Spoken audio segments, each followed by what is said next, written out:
Olha, a timidez é uma coisa complexa, ela é multifatorial.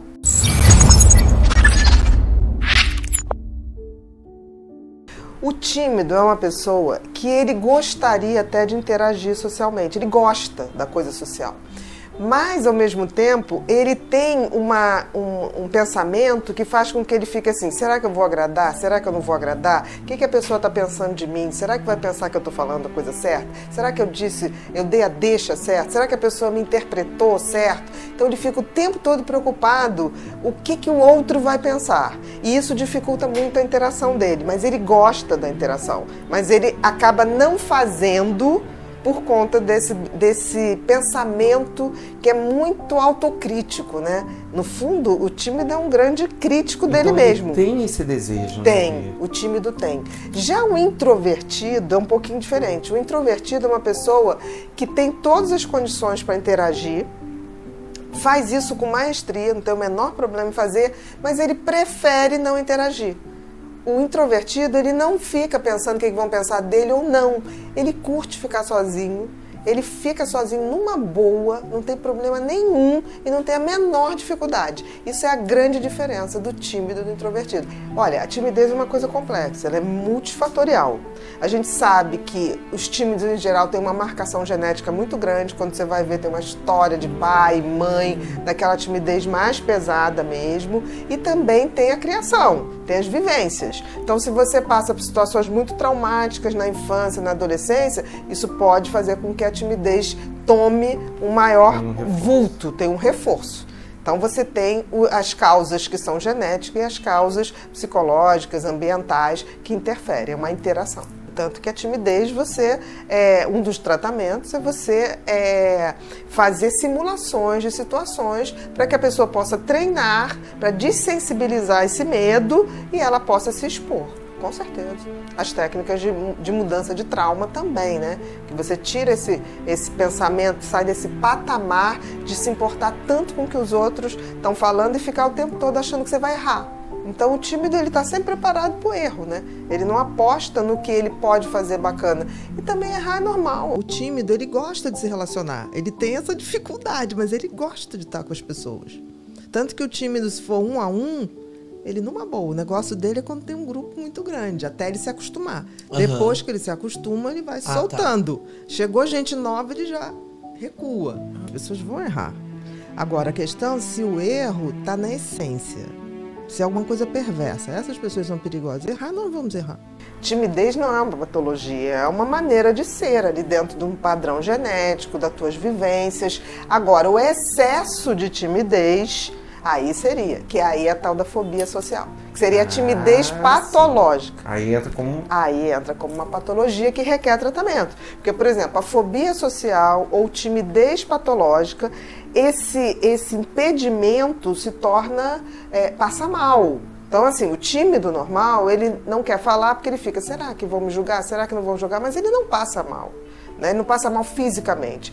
A fobia social ou a timidez patológica, que é a timidez patológica, essa pessoa só de pensar ou ser exposto, aí é taquicardia, sudorese, existe um passar mal que dificulta a socialização totalmente. Então são pessoas que não falam em público, são pessoas que...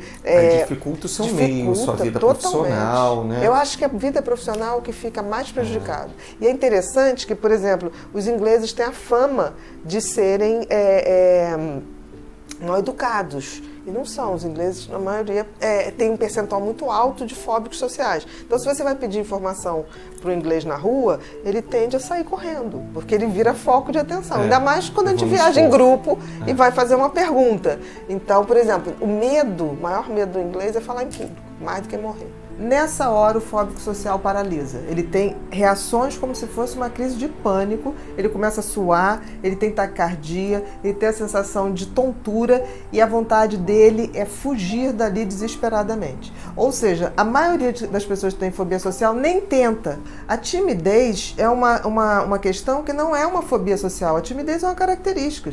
Uma característica.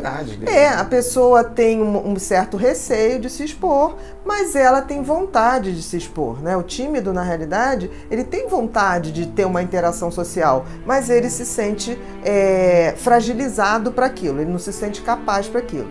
O introvertido, né, que as pessoas confundem, timidez e introversão não é a mesma coisa. Por exemplo, uma pessoa introvertida, ela sabe como se comportar numa situação dessa, ela sabe fazer, mas ela prefere não. O introvertido é aquele que gosta mais da solidão. Ele se sente melhor, é mais prazeroso para ele ficar sozinho do que estar com as outras pessoas. O tímido não. Geralmente a criança, o adulto que vai desenvolver a fobia social, ele já é um pouco mais tímido desde criança. E a timidez tem um componente genético grande, que pode cursar com aumento de ansiedade, com a entrada na pré-adolescência, solicitação da vida adulta, e aí pode evoluir para uma fobia social. Tem uma coisa interessante, porque o fóbico social, ele tem essa dificuldade em público, mas na relação 1 a 1, ele é muito bom. Eu diria assim que os aplicativos para relacionamento facilitou muito. Porque o fóbico social, que antes ele tinha que ir a uma festinha para conhecer alguém, ele pode conhecer nesses aplicativos, e a conversa individualmente é fácil para ele não tem esse problema, ele gosta, ele pode ter um pouquinho mais de ansiedade. Assim, não tem tanto problema. Ele consegue levar. O negócio é quando ele vira o centro das atenções, muitas pessoas olhando e ele tendo que dar o tom da conversa, ele tem que levar ali, é como se fosse uma dança que ele é obrigado a dançar pelo outro e carregar o outro. Então tem esse componente. Eu diria que afetivamente traz muito prejuízo, mas profissionalmente traz muito mais. Porque assim, hoje não tem uma profissão, até com a globalização, que você não tenha que viajar, que você não tenha que dar uma reunião, que você não tenha que fazer um conference call. É muito difícil isso. Eu digo hoje que a maioria dos jovens que buscam o tratamento de fobia social, antes era para namorar, que eles ficavam nessa questão. Hoje eles já estão apavorados quando vão entrar para a faculdade, porque até a faculdade as coisas assim, o trabalho é em grupo, então com o mesmo grupo, e aí o fóbico social geralmente faz tudo escrito e dá para o outro apresentar. Existem essas possibilidades, ele acaba se saindo bem, né? Então ele tem muito menos atividade social, então ele tem mais tempo para estudar. Geralmente é aquele que acaba indo bem na escola, né? Ele não tem essa atividade de festas e coisas. Então os professores acham assim, ele é perfeito. Exatamente. E não conseguem identificar que ali já está tendo um problema. E aí acontece na faculdade, eu já vi, por exemplo, professores não se darem conta que a pessoa não conseguia apresentar por fobia, zerar trabalhos, e eu tenho que depois explicar e reverter. Então eu acho que falta um pouco dessa sensibilidade da gente ver que em alguns casos fóbicos sociais vão ter que ter uma oportunidade, ou então apresentar para menos pessoas, ou de uma outra forma que ele não seja visto, né? E aí dá um tempo para ele se tratar. Então eu vejo que os jovens hoje procuram um tratamento de fobia social quando eles estão para entrar na faculdade.